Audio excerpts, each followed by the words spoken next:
Alright, let's get the obvious out of the way. I got the new chair, it doesn't squeak, let's move on.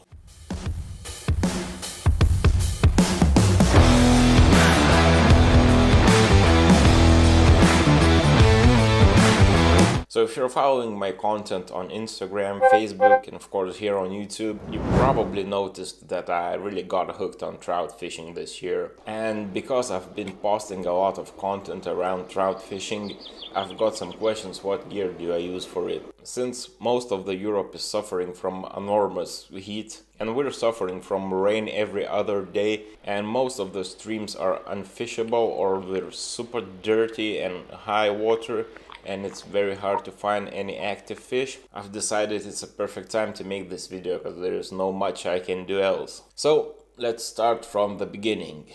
My rod for trout fishing is a ValkeIN Breakthrough XcsFeeD 6 feet GL. I don't know what that name is about, I just know it's a 6 feet rod. Now stop, I know what you're gonna say. It is an area trout rod, and you my friends are right. I bought this rod because I was thinking about getting into area trout fishing, and I'm still thinking about it. I just haven't dipped my toes in it yet, but I'm really considering about that in the autumn season, just to try everything out, to see how the competition goes.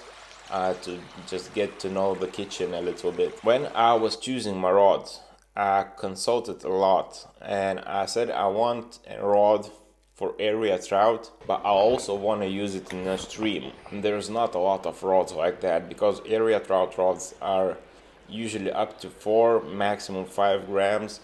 They're very lightweight and they don't have enough backbone for stream fishing. And this one was available.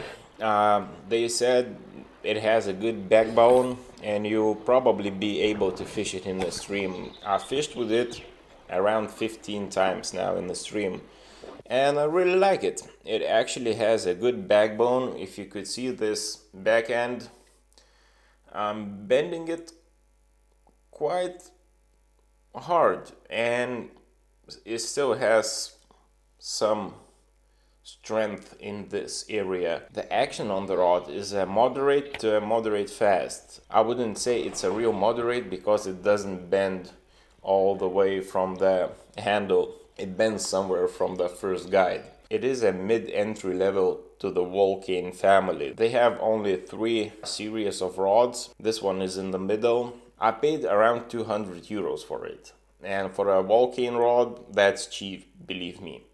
And for its price, it has titanium guides with torsite inserts. I was surprised. It has a EVA grip, and that's a little bit strange for a trout rod because most of the rods has a cork handle and a wooden reel seat. I wouldn't necessarily say I like it more than the cork handle, but that's more like a style thing, and I don't think it makes any true difference while fishing. The rod deals with the fish very good. I'm not an expert in this area of fishing by any means, but I'm getting my head wrapped around it a little bit. I'm getting used to the cast, all the different casting styles, and I'm still learning. I'm losing a lot of baits in the bushes, in the tree branches, and I'm going through the river, spooking all the fish, trying to find my baits and trying to pull them out of the leaves and so on. 6 feet is that nice middle ground for streams, I should say.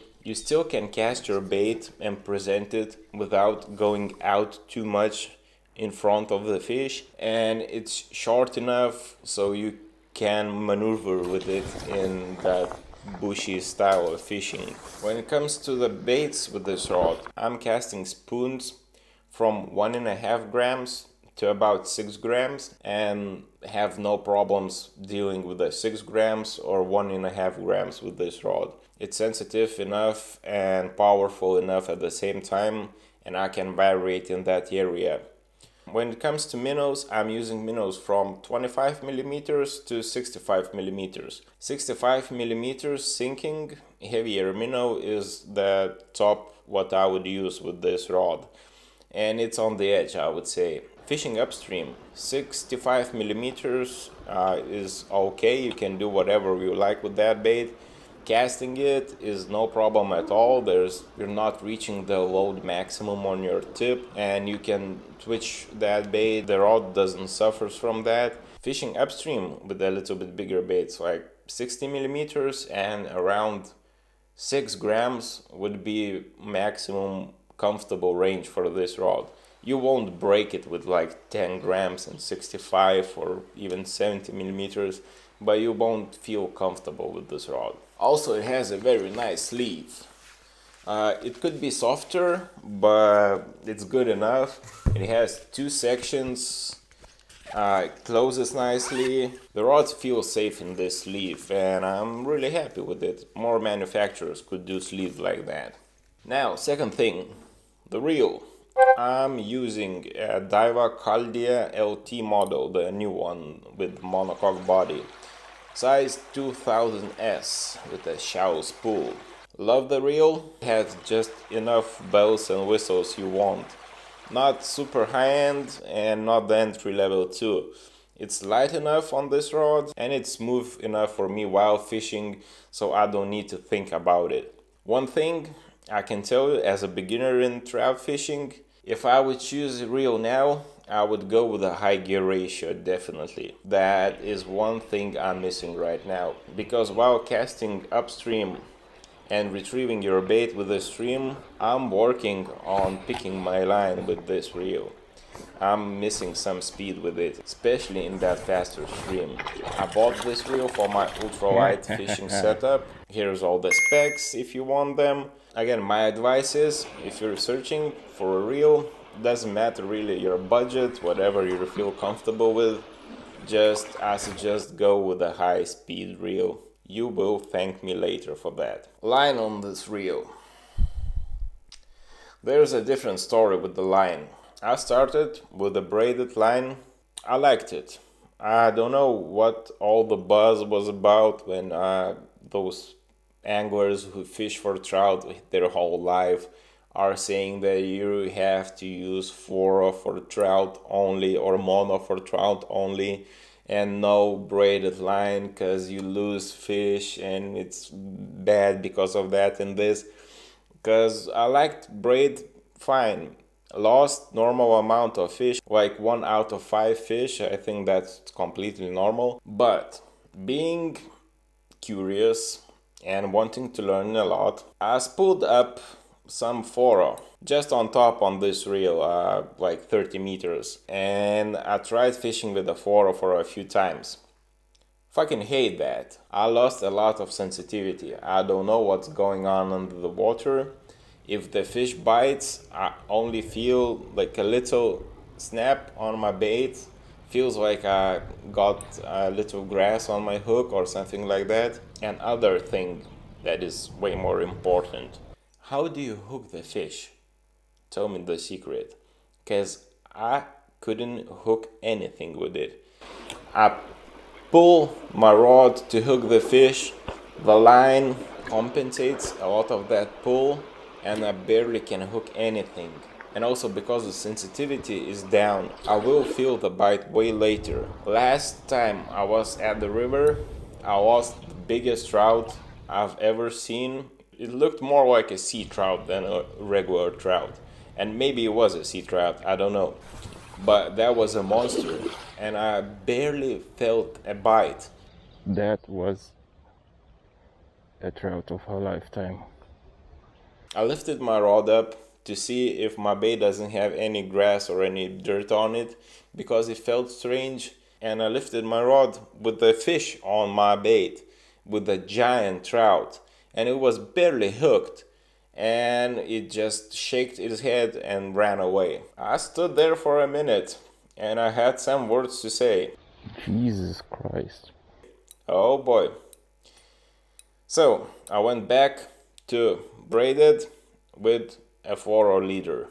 That's my favorite way to fish. The braid I use is 0.2 PE and I know, don't judge me, it's a little bit too thin. But as I said, I bought this reel and spooled this braid for ultralight fishing for perch, and I would probably go with 0.4 PE braided line and 0.22 millimeters for carbon. That would be my ideal line for trout fishing. And I would use a longer leader, like 1 meter or a little bit longer than that. Also, this braided line is covered with silicone and fluorocarbon. It's a very nice line. I love it. Also, I'm thinking I would like to test ester line for trout fishing, but I have no info how it performs in the stream.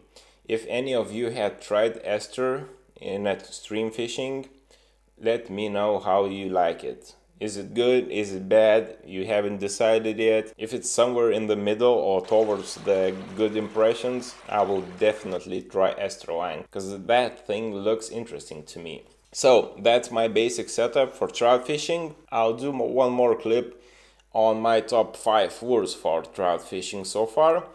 I tried quite a few and I like some, I don't like others, and I'll tell you why in that next clip. This weekend I'm flying out to Norway. Ooh, fishing trip? Not really, it's a vacation trip, but I'll do some fishing of course. And I'll film something there, and probably I will let you know in a few weeks what is the big plan, because I have one thing in my mind for autumn, and that should be very exciting, so stay tuned for those big news.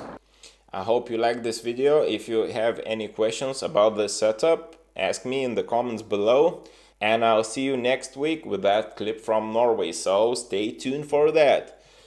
Peace! I could do this all day.